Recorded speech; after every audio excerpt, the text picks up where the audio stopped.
Nosso tema da nossa live de hoje, nós vamos conversar. Espera aí, deixa eu só dar uma olhadinha aqui rapidinho num detalhe aqui do microfone. Aham, tudo bem. Essa semana eu fiz uma mini live com esse microfone e ficou dando eco. Agora tá certo. O tema da nossa live de hoje, nós vamos falar sobre a repercussão da, da eleição do Donald Trump nos Estados Unidos, aqui na Europa. E aí eu tive a ideia de irmos diretamente lá no X, no antigo Twitter, para nós vermos as reações diretas dos líderes europeus. Por quê? Porque eu estava vendo ontem, né? Ontem, mais ou menos, o fim de tarde aqui, o horário aqui da Europa, eu estava vendo que tem muitos perfis no Brasil, seja perfis, né, ou canais aqui no YouTube, ou perfis em outras plataformas, ou outras redes sociais, que estão, assim, primeiro dizendo que o governo na Alemanha caiu por causa da eleição do Donald Trump. São duas coisas completamente diferentes. Presta muita atenção no que eu vou dizer para vocês. A Europa é uma coisa, e os Estados Unidos é outra. São duas coisas bem diferentes.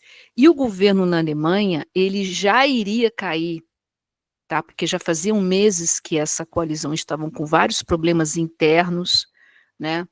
Eu não vou entrar muito nesse assunto, porque não é o tema da live, mas eu gravei um vídeo específico, quando eu for fazer edição, eu vou colocar aqui no link. Eu acho que é o penúltimo ou último vídeo que eu gravei, então vocês vão lá para vocês assistirem, a gente não vai entrar. O governo na Alemanha iria cair de qualquer maneira, tá? Iria cair. Se Kamala Harris tivesse ganhado, o governo na Alemanha iria cair do mesmo jeito, porque eles estavam com um problema muito grave relacionado com a questão do orçamento, né?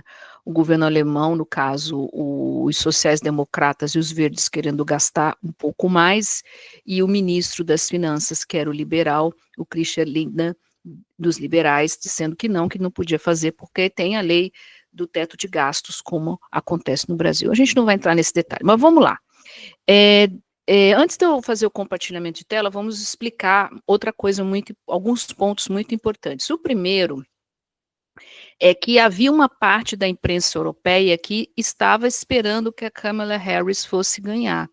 Lembrando que as pesquisas que vinham dos Estados Unidos davam uma pequena margem de diferença entre os dois candidatos. Algumas davam Donald Trump um pouco na frente e outras davam Kamala Harris um pouco na frente. E os europeus estavam usando essas pesquisas, porque é aquela história, os institutos de pesquisas dos Estados Unidos. E acabou que foi justamente ao contrário, porque o Donald Trump, ele ganhou no voto popular e também no que eles chamam do colegiado eleitoral, que eu também gravei um vídeo explicando isso, porque eu vi muita gente que não entendeu lufas, e tem muita gente que está aí usando ou não explicando isso muito bem para que as pessoas entendam, tá? Aí, claro, a gente também já falou os motivos que levaram à vitória do Donald Trump, eu acho que são bem óbvios, né? Satisfação popular, economia muito ruim, e também essa questão das pautas volqueístas, isso também, aliás, isso afundou a esquerda, afundou os democratas de um jeito terrível. Lembrando que a minha opinião também sobre o assunto, e eu acho interessante eu comentar sobre isso. Opa! Oi, Virgínia, bom dia! Peraí, você não sabe aqui a bagunça. Bom dia, Virgínia, tudo bem com você? Eu tenho que estar aqui, é porque a mesa é pequena, deixa eu botar aqui. Deixa eu colocar aqui a outra tela que eu tenho para eu poder enxergar. Bom dia, tudo bem com você? Como é que você está? Onde é que eu parei? Então, assim, essa é uma opinião minha, inclusive já li bons textos falando, né, a respeito que nos Estados Unidos, na minha opinião, são dois partidos, né, os democratas, que correspondem à esquerda, como se diz no Brasil, a social-democracia, como se diz aqui na Europa, e o e os republicanos, né, que são os conservadores ou direita, é um pouco muito, né, porque tem dentro da direita alguns espectros, né, o pessoal que é mais liberal, o pessoal que é mais, por exemplo, aqui na Europa, quando você usa o termo conservador, você está falando que a pessoa também ela é católica, tá? No Brasil, nem sempre a direita corresponde a também ser católico. Sua maioria é, mas não sempre corresponde. Você também pode ver o Brasil, que é desculpa a expressão, uma grande esculhambação, a última vez que eu vi, com 35 partidos políticos. Então, o que eu quero dizer? Vamos voltar ao tema da nossa live. Então, uma parte da imprensa utilizou as pesquisas, porque são pesquisas dos Estados Unidos. Mas, por outro lado, e aí vem a parte que eu acho muito importante, é que já se esperava uma possível vitória do Donald Trump. E já estava se discutindo na imprensa europeia. Quando eu falo imprensa europeia, quais são os países mais, vamos dizer assim, importantes aí? Há os dois inimigos históricos, né, a França e a Alemanha, que são os dois motores econômicos e políticos da União Europeia, e a Grã-Bretanha, né? A Grã-Bretanha, ela ali não é mais membro da União Europeia, teve o Brexit, mas a Grã-Bretanha, ela sempre teve aquela relação assim, como se começar, né? Como se diz em francês, uma vez sim, uma vez não, porque deixa eu só clicar numa coisa aqui, porque eles são e não são. Então, já havia um consenso aqui na Europa, tá? Já havia esse consenso.